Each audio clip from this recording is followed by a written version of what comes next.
I discovered RWBY around the ending of its second season, or volume. At that time, it was still very much a startup product, but it was greatly bolstered by the talent of those working on it, as well as their confidence in the world they were building. You could just feel the passion of the show, despite the rougher edges, and I absolutely loved it for that. A world filled with monsters where people must fight them off to survive may not be the most original concept in the book, but something about the way RWBY presented its world and characters really captivated my interest. It was unapologetically colourful in practically every aspect, from character design, weapons, and even the way monsters were killed. The show was truly a thrilling ride to get caught up in.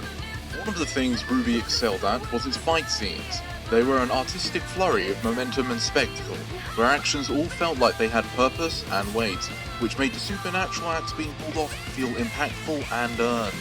Something else that supported both the fights and the show was its soundtrack. The music had such energy when the show acquired it, but also had a healthy spread of thoughtful pieces. The plot of the show was always a little shaky compared to the action sequences, but it tried its earnest to a level where I could easily overlook inconsistencies and enjoy what was presented regardless. I still remember how Volume 3 had me eagerly awaiting the next episode week to week as I watched its events unfold. Besides all that though, one of the most important draws of the show were its characters. With the show named after both the main four and simultaneously the main character, Ruby Rose needed to impress for the show to gain real traction. And she did, at least for me. Her cheerful and energetic personality was not only entertaining to see in how she interacted with others, but would also serve to provide interesting contrast and introspection with the darker themes that would slowly encroach upon the show. RWBY was presented as a naive youth who simply wanted to help people by fighting everything wrong in the world. She had a very black and white viewpoint on evil and good, but it was expected for someone her age.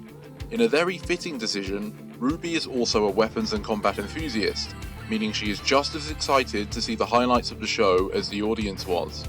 Her design was great as well, being a play on Little Red Riding Hood, just as how most characters from the show are inspired by myths and tales. It was simple yet striking.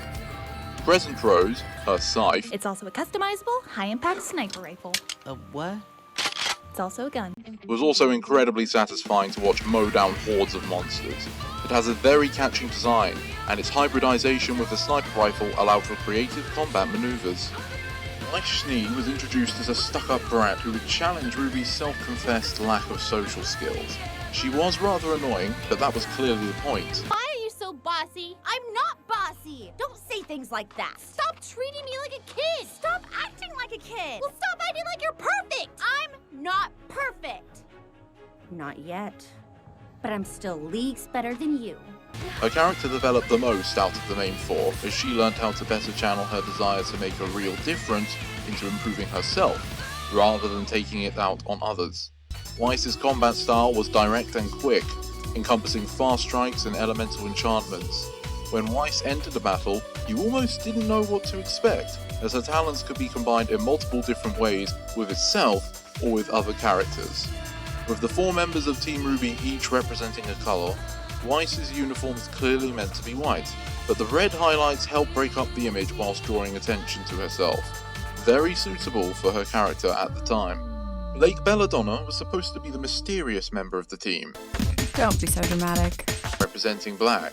Her character trailer set up a complicated past, but for a while her history is left in the shadows. What we do learn about Blake is that she is a rather reserved person who clearly has strong worldviews, but usually won't share them unless asked or provoked. As for battle, Blake was all about rapid slashes, even compared to her teammates. A lot of her attacks end up looking like high-level fighting game combos, and consequently, she is often shown either setting up or finishing combos with her allies. Her weapon is a weird combination of a dagger knife attached to some sort of rope, and the sheath of the weapon is sharp enough to be used as a blade. I never really understood why someone would choose that as a weapon, but Blake makes good use of its wide range of applications in the field. Her design is fantastic like the rest, not overcomplicated and uses just enough white and purple to express herself whilst not confusing the audience on the main primary colour. Despite what the bow she wears symbolizes, it really does complete the outfit. Then, last but not least, is Yang.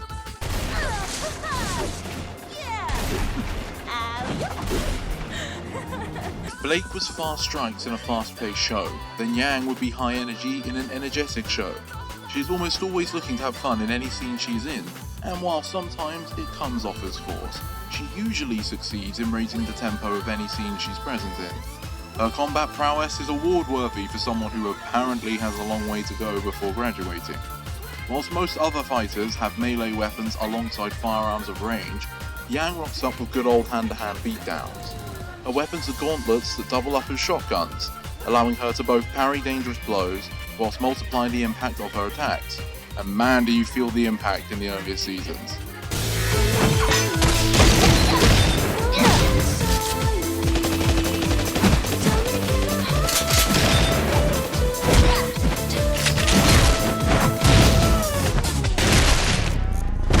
To add even more spice, Yang is able to add the damage she receives to her own power and unleash it in a blazing burst of energy, making her hit even harder than before. All the characters had elements they excelled in and areas they were weaker in, but when they came together they could cover for almost all their flaws individually, allowing for even more expressive combat sequences, whilst allowing their characters to bounce off each other's quirks in dialogue. Something they all had was their speed and style whilst fighting. If something was ever slow, it was usually to imply you definitely did not want to get hit by it. Overall, my favourite character out of the four was Yang, but it's easy to see why any of them could be someone's favourite. Initially, the show had a Monster of the Week sort of feel to it, where we were introduced to the cast and their abilities, while seeing more of what the creatures of Grimm were capable of. Plenty of the events we witnessed were admittedly silly, but they had such charm it was easy to get behind them anyway, such as the food fight at the start of Volume 2. Spice! Don't leave me! However, the show also showed glimpses of darker powers lurking on the horizon, and they would soon become a lot more prevalent.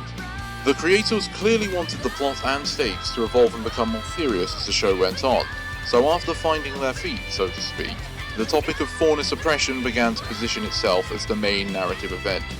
The closest thing to a main villain the show had at that point would also be shown becoming involved with the faunus, and it seemed like it was going to lead to something big, as we hear the current racial issues relate to a war from the not too distant past. That plot point doesn't vanish, but it gets enveloped by the efforts of a larger entity's plans for global chaos. Salem, a mysterious harbinger of destruction and the mind behind the forces of Grimm, had set her sights on the home of Team RWBY. As a result of this, what originally appeared to be a standard tournament arc morphed into the breakdown of law and order. This was incredibly interesting to watch unfold, and it really challenged the cast as they watched their world fall apart around them. This sent the message that the creators behind RWBY knew what they wanted to do with the show, and it sold me on the idea of seeing where it went. I was always more a fan of continuous evolving stories anyway. After a cliffhanger ending for its third volume, the show underwent numerous changes behind the scenes. By the time it reappeared, RWBY was operating within a new program, and it had to pick up from the world-changing events of the last season. I was incredibly excited and hopeful of what the future of the show would bring, but soon I would come to see some problems emerge that RWBY would wrestle with for quite some time to come. For a start, whilst there was a clear visual upgrade in what was presented, there was also a noticeable change in style for combat sequences. Where they used to be fluid with all actions having weight and purpose behind them, now they were a lot floatier. Characters would defy physics, even if only briefly, for long enough to make you notice, usually in order to either pose mid-attack or make some remark. In fact, combat featured a lot more stop and go than it used to. The general pace of a fight was slowed down as well. Characters weren't suddenly snailed or anything, but they moved at far more realistic speeds compared to prior volumes. Overall, RWBY for example is still quick, but even then that only seems to be when she uses her power, and less so in general battle. Combat felt less impactful from before as well. Both the sound and visual feedback for the most part made attacks come off as weaker. Yang in particular was a victim of these changes.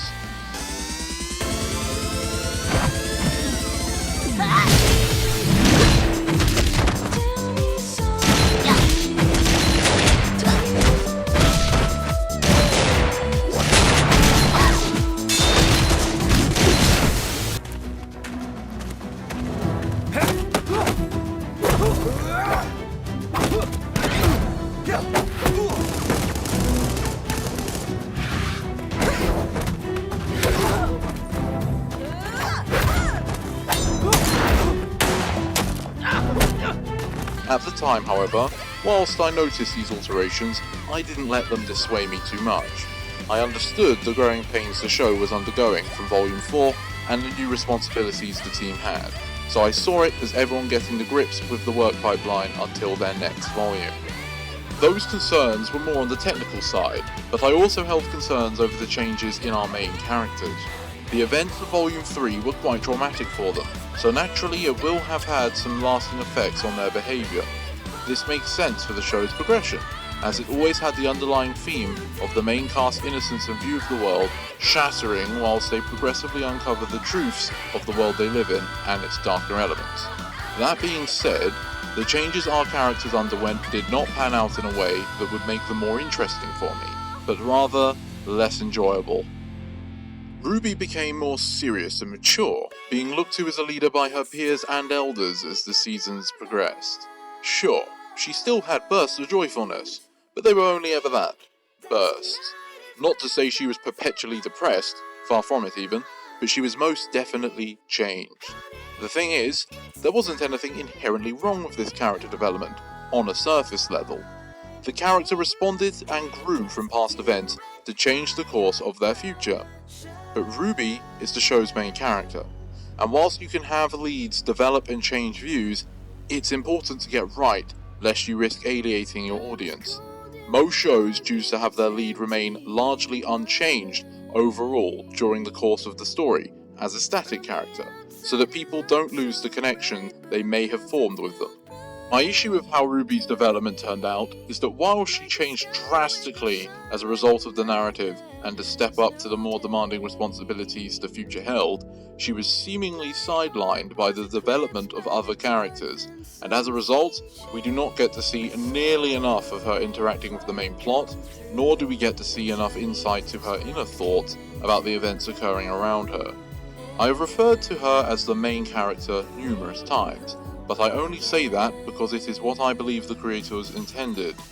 For the recent portrayals in the show, RWBY herself has a fluctuating importance and involvement with the occurrences of the narrative, usually due to other characters having more ties to certain plot points. From the fall of Beacon Academy, she sets off to reach Haven Academy. During this, the party RWBY travelled with are troubled by the loss of a friend from the past season. RWBY hears the voice of this person as a nightmare twice, but the last time it is brought up, we discover one of her companions was training to a pre-recorded message of the lost character, associating that plot point firmly with RWBY's teammate rather than herself. Then they come across RWBY's uncle, who shares some revelations with her party and stokes underlying tensions with some of her companions. After that, she is targeted by the forces of Salem, resulting in her uncle becoming critically wounded. As the team try to get him to safety, they end up encountering an old and powerful Grimm that ties directly with the backstory of two of RWBY's travelling companions. The duel they proceed to initiate with it acts as the Volume 4 finale, but after all the emotional resonance in that scene rests with RWBY's companion rather than herself. At the same time as those events, the other members of Team RWBY, who were separated before the season began, were dealing with their own troubles. Yang was dealing with the loss of a limb, and manages to find her drive to carry on and adapt by the end of her arc. Weiss returns home, and by doing so, sees just how far she has come from the bratty girl she used to be, deciding to abandon her home after realising her family won't change their ways willingly. Then there is Blake, who is pursuing the plot threads tied to the Faunus, which were temporarily sidelined by the acts of Salem in Season 3, feeling by far like the most important out of all Team RWBY. I am not trying to criticise the idea of developing your supporting characters, nor am I saying the main four can't ever go their own ways. Usually, I find it frustrating when a story seems to solely focus on its main character at the expense of all others. My issue here is that it feels like RWBY focuses too much on every character at the expense of RWBY herself. She has too much of her screen time wasted on trivial actions when the show can't really afford to squander that time whilst it juggles such a large cast of characters. Anyway, the show continued on into Volume 5, where unfortunately my worries from Volume 4 persisted. RWBY spent almost the entire season within the perimeter of a single house, and a lot of what she did there was ultimately unimportant to the entire plot. The season also features barely any fighting, and whilst I appreciate that the creators wanted to focus on evolving the plot, battles are a part of RWBY's DNA. It needs an equal amount of attention that the story asks for, if not more. The fights we did get varied in quality, but when they got bad, they got really bad. Characters just standing out in the open of what should be a chaotic flurry of attacks, and the very noticeable absence of sounds from said conflict when it's not on screen.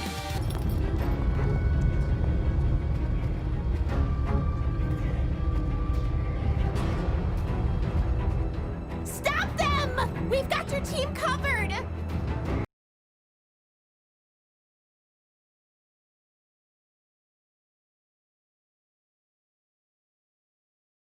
Ozpan! You thought you could hide from me?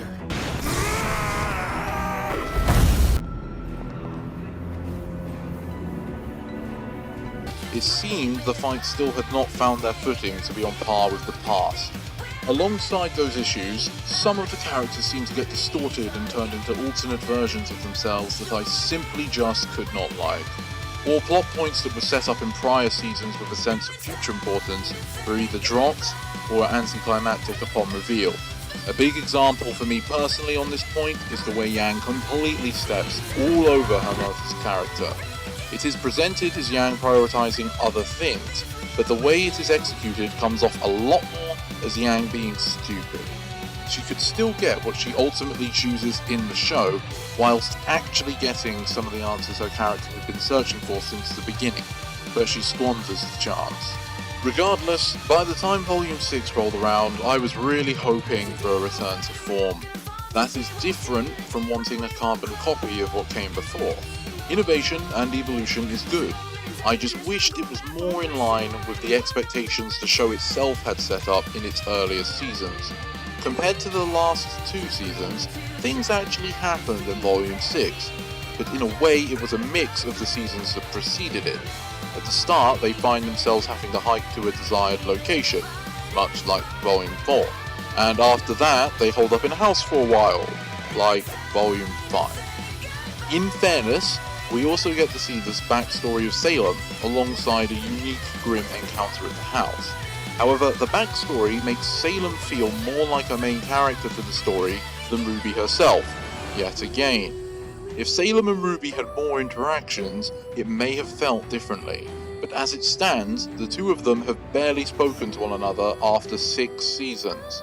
The finale of this season does enough new to make it stand out, but it also managed to end a long-standing plot point in what felt like a last-minute rushed conclusion. At the end of all that, I basically checked out of RWBY. It had been 3 volumes since Volume 3, and the style the show was pursuing just wasn't for me. Recently, with news of the 8th volume releasing soon, I decided to rewatch the entire show again to remind myself why I once loved it. As such, I also saw Volume 7. It certainly was not perfect, and in some aspects it was still very concerning, but unlike the other volumes, I at least saw glimpses of what could be the show heading in the right direction. Namely, everything to do with General Ironwood, how he acts, thinks, and fights I believe are handled excellently. Likewise, the events that tie into the Schnee family I think are handled rather well, which conveniently also relates to Ironwood. Some of what bothered me though was that the things I felt had potential still did not include RWBY herself. Honestly, Weiss, her sister, and Ironwood's faction versus Salem seemed like it would be the most interesting direction for Volume 8 to take. Volume 7 also massacred some characters. They could revert the damage with a stellar performance in the future, but it feels like this is the direction they want the characters to go, so I would doubt it. Some of the characters made very questionable decisions, to say the least. Even the character designs, which I praised at the beginning, are kind of awful to look at now. They had a design change in Volume 4, which was meant to symbolise their growth, and I also felt like it helped signify the new direction of the series, although I still preferred the old looks. But the designs they received in Volume 7 don't even resemble their old outfits. I guess you could say that was the point, but the design of your main characters are incredibly important in keeping them in the public's mind, and such drastic changes will only cause divides and confusion. RWBY looks the most like her old self, but Yang looks like she had retired and went to live in a knitting club for the rest of her life. I really do wish the best to this show, and I genuinely hope Volume 8 is amazing. I plan on watching it, so hopefully I shall be impressed. The show has been around for a decent amount of time now, and hopefully all those who helped work to bring it to life can continue to do so for years to come. Passion was where it all started for RWBY, and I know the creators have expressed numerous times about their difficulties they have faced in operating the show, but I would imagine that somewhere they still have that passion that set them on this course way back when. So I shall hope to see some of that high-octane action and a payoff to all the intrigue that they have been building up to all this time in Volume 8. That was a lot. Not too long ago, this show was completely out of my mind, and it had been for a long while. But there is something special about this project that I can't just place my finger on. I hear there is some new game in the works, so I look forward to seeing more about that. Regardless, I think it's time this video came to an end. Please share your thoughts in the comments below, and I thank you for watching this video. Until next time, have a great day.